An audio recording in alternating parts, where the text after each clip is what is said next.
Good morning, students. Today I am going to start have a new chapter 7 बूढ़ी काकी। बूढ़ी काकी यह प्रेमचंद्र जी द्वारा रचित कहानी है।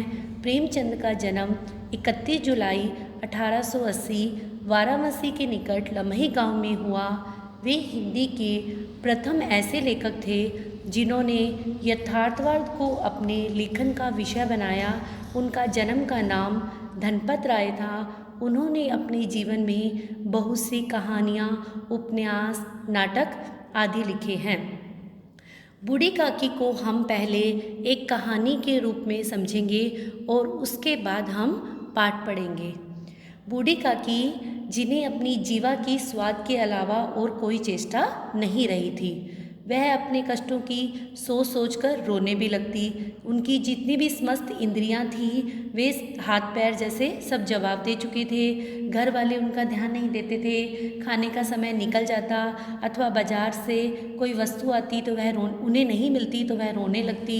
उनका रोना साधारण नहीं था, वह गला फाड़ फाड़ कर रोती थी। उनके पति का स्वर्गवास हो गया था। उनके दोनों बेटे भी तरुण अवस्था में मृत्यु को प्राप्त हो चुके थे और अपनी संपत्ति उन्होंने अपने भतीजे को दे दी थी। ये और बुढ़ापे उन्हें यह लग रहा था कि यह बुढ़ापे में मेरी सेवा करेगा, पर ऐसा नहीं हुआ। संपत्ति लेते समय बूढ़ी राम ने काकी को वादा किया था कि मैं आपका ध्यान रखूंगा, पर संपत्ति मिलते ही वह सब कुछ भूल गया। संपत्ति की वार्षिक आय 200 रुपये थी, पर काकी को खाना भी नहीं मिलता था। बुद्धि राम की पत्नी स्वभाव से तीव्र थी, लेकिन वह भगवान से डरती थी।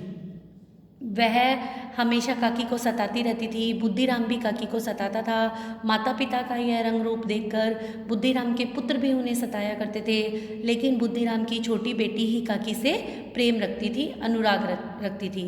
एक बार की बात है, रात का समय था। बुद्धिराम के घर शहनाई बज रही थी, लोग गीत गा रहे थे क्योंकि आज उसके बड़े बेटे मुखराम का तिलक आ रहा था। यह उसी का उत्सव था। उसकी पत्नी रूपा इन सब कामों में व्यस्त थी। भट्टियों पर कढ़ाइयाँ चढ़ी हुई थी। एक में पूड़ियाँ कचौड़ियाँ निकल रही थी, दूसरी में मिठाइयाँ बन रही थी, एक बड़े हांडे में मसालेदार तरकारी पक रही थी। सभी जगह खाने की खुशबू फैल रही थी। बूढ़ी काकी अपनी कोठरी में बैठी हुई थी और यह स्वादवर्धक खुशबू उसे बेचैन कर रही थी। वह मन ही मन में विचार कर रही थी कि न जाने कब मुझे यह पूड़ियाँ मिलेगी। इतनी देर हो गई, कोई मेरे लिए भोजन क्यों नहीं लेकर आया। यह सोचकर वह रोने लग जाती और खिड़की में से बार बार देखती।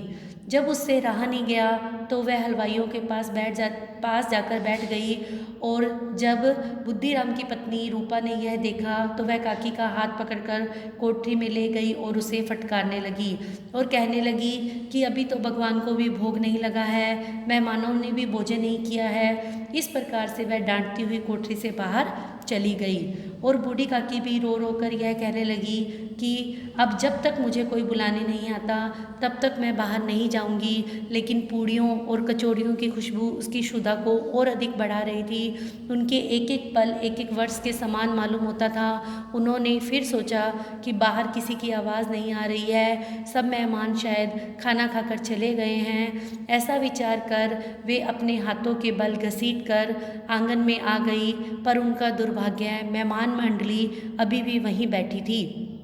लोगों ने उन्हें देख लिया और कहने लगे, यह बुढ़िया कौन है, यहाँ कैसे आ गई।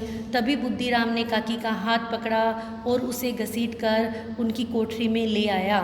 आशा रूपी वाटिका एक झटके में उनकी नष्ट हो गई। सभी ने बहुत अच्छे से भोजन किया, लेकिन काकी को भोजन नहीं मिला। उनके बुढ़ापे पर किसी को दया नहीं आई, किसी ने खाना नहीं दिया। एक लाडली ही उनके लिए दुखी थी। लाडली को काकी से अत्यधिक प्रेम था। जब काकी को उसके माता पिता ने घसीटा तो लाडली को बहुत दुख हुआ और मन में सोचने लगी, हम काकी को पूड़ियाँ क्यों नहीं देते, क्या सारी पूड़ियाँ मेहमान खा जाएंगे और मेहमानों से पहले अगर काकी खा भी ले तो क्या हो जाएगा।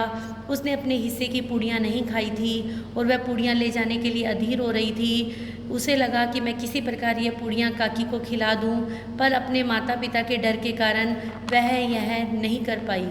रात के 11 बज रहे थे। रूपा लाडली के पास आकर सो गई थी, पर लाडली को नींद नहीं आ रही थी। वह काकी को पूड़ियाँ खिलाने के लिए उत्सुक थी। जब उसे विश्वास हो गया कि अम्मा सो गई है तो उसने अपनी पिटारी उठाकर काकी की कोठरी में ले गई और काकी को आवाज़ लगाई, काकी उठो, मैं तुम्हारे लिए पूरियाँ लाई हूँ। तो काकी उठ खड़ी हुई, लाडली को अपनी गोद में बिठा लिया और पूछा कि तुम्हारी अम्मा ने पूरियाँ दी है? तो लाडली ने कहा, नहीं, यह पूरियाँ मेरे हिस्से की है।